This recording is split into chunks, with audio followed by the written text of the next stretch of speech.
नमस्कार मित्रांनो, स्वागत आहे तुमचं आपल्या या नवीन व्हिडिओमध्ये. आज आपण या व्हिडिओमध्ये जाणून घेणार आहोत केंद्रशासित प्रदेश आणि त्या केंद्रशासित प्रदेशामध्ये बोलल्या जाणाऱ्या प्रमुख भाषा.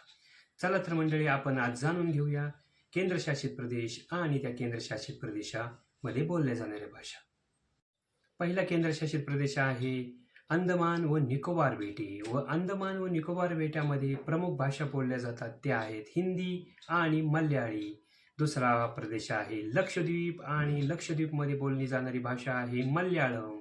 तिसरा केंद्रशासित प्रदेश आहे चंदीगड आणि चंदीगडमध्ये बोलली जाणारी भाषा आहे हिंदी आणि पंजाबी.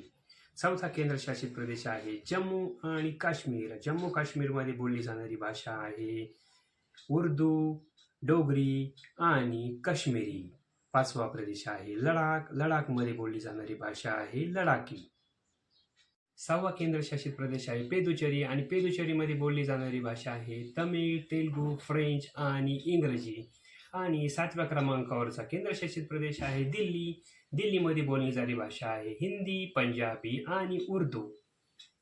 आठवा केंद्रशासित प्रदेश आहे दादरा, नगर हवेली आणि दमन आणि दीव.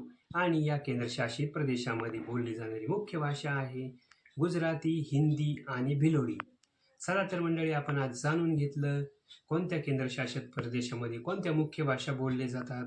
चला, अशाच नाविन्यपूर्ण व्हिडिओमध्ये आपण परत एकदा भेटूच. तोपर्यंत धन्यवाद.